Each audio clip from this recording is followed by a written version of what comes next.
All right, folks. We are here today to talk about the question of why does traditional team building so often fall flat? And it really does. I think if you walk into a crowded break room and you say, "All right, folks, let's talk about our next team building event," the room the room probably won't go completely empty because some people are very enthusiastic about team building, and you are going to see a mass exodus from this from the room because there is a wide sentiment out there that team building sucks. And so we're going to talk about for a few minutes today a few reasons that traditional team building so often falls flat and what you can do about it. So I would say that there has been kind of a slow devolution. There's been a slow evolution away from effectiveness in what's often marketed as team building. And so the question started with, okay, if we are going to do team building, then what is an activity that we can do that's going to require team building, that's going to be fun? So what's going to require teamwork and what's going to be fun? So people hit upon activities like ropes courses and puzzle rooms and other kinds of group tasks that require people to come together, put their differences aside, and make something happen. So this is well-intentioned stuff. So that became a team building activity because teams that wanted to increase their cohesion and their effectiveness together, their good communication and good teaming habits, they sought out some of these kinds of activities. And so the purveyors of those activities caught on to what was happening. And so they started marketing ropes courses and puzzle rooms and other things that require team building, that require teamwork, that require trust. And they started marketing those things as team building activities. Makes good sense. If you're making money that way, pour marketing effort into what's working. So next, there was kind of what else can we do for team building? And people started to look at what can we do together. So there was paintball, there was tug of war, there was other kinds of group activities that didn't necessarily require team building, that didn't necessarily require trust. In fact, paintball and tug of war, the two examples that I came up with off the top of my head, are actually kind of adversarial. So they can kind of create a sense of bonding and also create the potential for creating a rift. So people started going to these other group activities as a form of team building, as a way of creating a shared experience and potentially having fun. So shared experience and having fun together, yes, it does build a sense of camaraderie. So to a certain degree, this makes sense as well. And then the third and maybe, God, I hope, final step in this devolution was, can we do this thing simultaneously and potentially interact while we do it? And so you end up with things like karaoke and painting and happy hour, like straight up, like let's go have margaritas together. And again, it gives you the opportunity to a certain degree for a shared experience, although it's less shared. And it gives you the opportunity to interact. And those things can and do create or at least create the opportunity for a certain degree of camaraderie building. And it's marketing that's really latched on to this. And so folks who have businesses wherein those activities are possible, they have realized that they can make money by marketing these things as team building.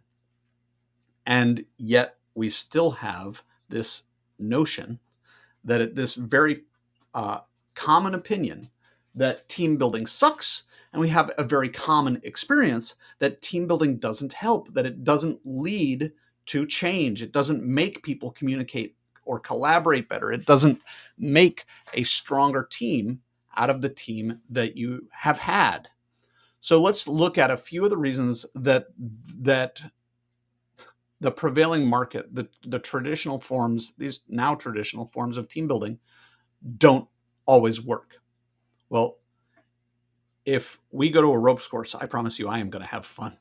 I love ropes courses. I used to be a ropes course teacher and take kids out on wilderness trips and things like that. That is my world. I love it. You might not. And so while I am out there having fun and really loving every minute of this thing, you are potentially miserable and potentially scared, potentially embarrassed by your fear or by your lack of skill in these things, while I'm having a blast. And maybe you'll complain. Regardless of whether you complain or not, resentment might build. You may resent that you're being forced to spend your time doing things that I love, but that you hate. And I may resent that you aren't as into it as I am. And certainly, if you complain, then I am likely to resent that you are complaining and a wet blanket on my very fun experience. So we don't all like the same things. And in fact, the kinds of things that often are touted as team building experiences create rifts because it's not something that they tend to be things that uh, either you love them or you hate them. They tend not to be those things, those kinds of things that most people or many people are lukewarm about. If we go out for happy hour, if I don't drink alcohol, of course, nobody's going to force me to. Hey, why don't you come along and have a Coke, is what people will say. And so I will be there drinking my tonic, with no gin. Meanwhile, you all are drinking alcohol, getting goofier and goofier, and even before you started acting goofy, there's a good chance that I felt a little bit like the odd man out. So we don't all like the same things because the shared experience is such a profound uh, major component of what makes this team building. Instead of building teams, it often just deepens rifts. And I know that when you go to do team building, the last thing you want to do is to create a rift. So be careful about the kinds of activities that you choose. Okay, so then let's say we're in one of those better team building environments. In other words, it's one that actually requires team building. I keep doing that. It actually requires teamwork. It actually requires trust. Maybe it's a trust fall, right? Or one of those ropes courses where together we've got to overcome this obstacle. Well, we all are very likely to fall into habit if we aren't carefully guided around it. And I've been to lots of ropes courses, and very, very rarely are people encouraged in effective ways to step out of their usual roles and into a different role. So what happens is the people who are habitually leaders, they step up to lead, especially if they tend to like this kind of thing, ropes courses in this example, or puzzle rooms. So the folks who like it and who have a habit of leading, they will step forward to lead. The folks who habitually follow will step forward to follow. The folks who habitually are naysayers will step forward and they will say nay. And so now we've got not just one more iteration of filling our usual habitual role, but we've got another instance of doing our usual habitual role in a moment where we know we're there to learn how to be a team. And so the reinforcement of our usual patterns is even stronger than it might otherwise be. And so instead of creating change in how we might act the next day and the next week and the next month in our work as a team at work, we are instead even more likely to follow our usual patterns. And this is both a reason that traditional team building falls flat, and that that those other things that we've talked about also come forward, is that the vast majority of activities that are marketed and touted and employed as team building are not purpose built to build team, to improve people's skills at communication and collaboration, and to change habit and make people more effective as co-leaders. Rather, they are things that existed before: ropes courses and puzzle rooms and paint by numbers and wine and paint and sip and happy hour. Those are all things that existed before for the purpose of fun and entertainment and learning some other skill potentially, and they've been co-opted with little to no adjustment at all to be activities intended to build team. So many leaders believe or even know that what they think of as team building is a trap. It's a waste of time.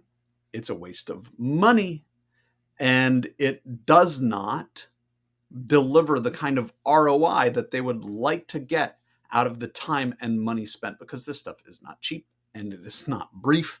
And you generally can't expect people to do these things during off work hours. So you're taking people away from their work and putting them through something that might, in fact, be destructive to morale and destructive to cohesion as a team, even destructive to more effective communication.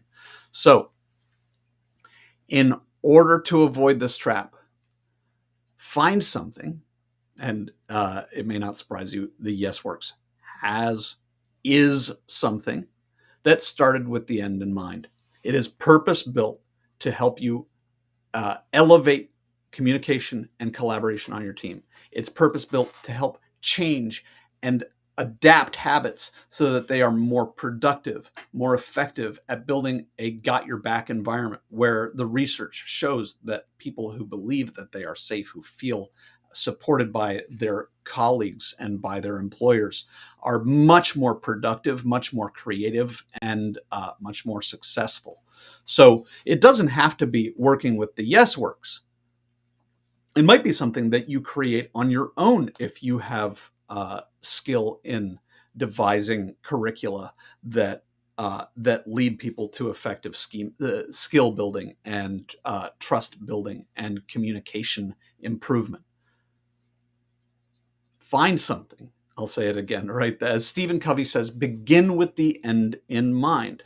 Because if you begin with the end in mind, then all of the pieces, all of the facets that are inserted into whatever it is that you're constructing are there purposely to support the end goal.